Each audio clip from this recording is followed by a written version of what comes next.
I was 12 the day I learned what it meant to lose a father. Not to death but to something colder. Something slow, deliberate, and impossible to stop. Betrayal. My name is Emily Cole. And once, a long time ago, my world made sense. My father, Richard Cole, was the kind of man stories used to be written about. Quiet, steady, the sort who could calm a storm just by being in the room. After my mother died in a car accident when I was 6, he raised me alone. Just the two of us, clinging to each other in a house that always smelled faintly of sawdust and coffee. We lived in a small town tucked in the Tennessee hills, a place where people knew each other's dogs by name and left their front doors unlocked. Dad owned Cole's Hardware, a little brick store on Main Street with a creaky bell above the door. People trusted him. They came to him for advice about leaking pipes and broken fence posts. But they also came when life was hard. He listened. He helped. He was a fixture. And to me he was everything. Every night he'd sit by my bed and read me stories. But not fairy tales. He didn't believe in sugarcoating things. His stories were about people who made hard choices. About standing up for what's right even when it hurts. About keeping your word. He'd end each story with the same words, "You protect what you love, Emmy. No matter the cost." I believed him. I built my world around those words. Then Eleanor came. She arrived in town like someone had airdropped her from another universe. Sleek dresses, smooth voice, and perfume that lingered in a room long after she'd gone. She was polite, charming, and too good to be true. My father was enchanted.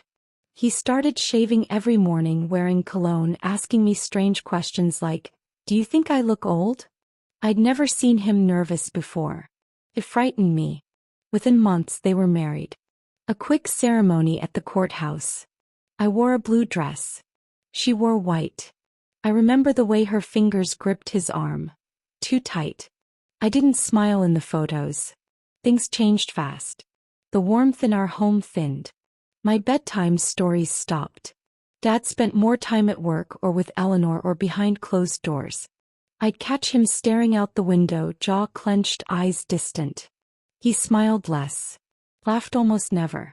I asked him once if he was okay. He said, "Of course, pumpkin," but didn't meet my eyes. Eleanor, meanwhile, inserted herself into every part of our lives. She redecorated the house. Ripped out the mismatched curtains Mom had sewn by hand. She kept a tight grip on Dad's schedule, his store finances, even his friendships. She said it was to help him modernize. He let her. Then came the day I walked by the store and found the doors locked. A bank notice in the window. Closed until further notice. I ran home.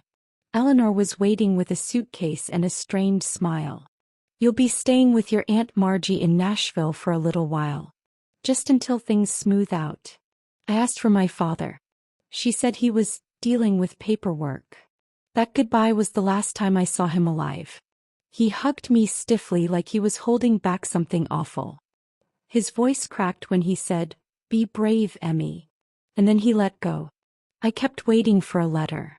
A call. Anything. None came. Weeks turned into months. Then years. At 16 I stopped hoping. At 18 I started digging.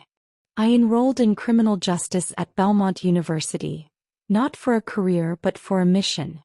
Every textbook I opened, every case study I analyzed, was another brick in the armor I was building. During my senior year, on a gray April afternoon, I found it.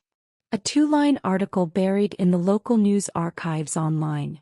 Local woman charged with embezzlement. Husband dies in apparent suicide. I stopped breathing. It was her. Eleanor. And Dad. They said he jumped from Old River Bridge. No note. No funeral. Just silence. I packed my things that night and drove the 4 hours back to our town. The house I'd grown up in was gone, leveled and replaced by a strip of condos. The hardware store still stood, boarded up like a wounded animal, forgotten. When I tried asking questions, people turned away. Some mumbled things like tragedy and bad luck. Others crossed the street. But I kept digging. I filed Freedom of Information Act requests. I tracked down court records, subpoenaed bank data, and paid a retired PI named Marcus to help me trace financials. Took 18 months. At the end of it, we found a key to a safety deposit box in a bank in Atlanta, under my father's name but with Eleanor's signature on the forms. Inside the box were receipts, letters, and one small notebook. In his handwriting. Each page was a scream between the lines. He'd discovered her lies. She'd funneled money through the store, used his identity for fraudulent loans, and when he confronted her, she threatened to frame him. Worse, she threatened to hurt me. The last page had my name.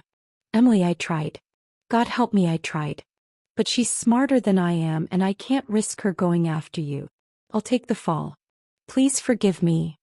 I sat there in the bank's cold vault room and didn't cry. I couldn't. All I felt was heat, low, steady, righteous. That night I made a promise. I returned to town again. Eleanor was out on bail, staying with her sister in a house tucked behind a church. I watched for days. Studied her patterns. I wasn't there for violence. I was there for truth. And when I was ready, I knocked on her door. She opened it wearing the same syrupy smile I remembered. But it faltered when she saw me. You look just like him, she said. I handed her a folder. Documents, bank statements, copies of the letters. Proof. I know what you did, I said. And now they will too. She didn't speak. Didn't deny it. Just closed the door slowly in my face. But the damage was done. I turned everything over to the district attorney in the next county. Someone untouched by her influence. It took time, but she was indicted again, this time properly. Her bail was revoked. He went to prison. Me. I stayed. I took out a loan. Bought back the old hardware store. Cleaned the dust. Restored the bell over the door. Put my father's photo behind the register. Above it I hung a sign. For Richard Cole. A man of honor. Customers ask about it sometimes. I tell them it's a tribute to my dad. I leave out the rest. But every night when I close up I look at his photo and whisper. We got her, Dad. She can't hurt anyone anymore. And your name's clean. And in that quiet, in the silence of a town that once turned its back, I walk home knowing I turned a tale of betrayal into a legacy of truth.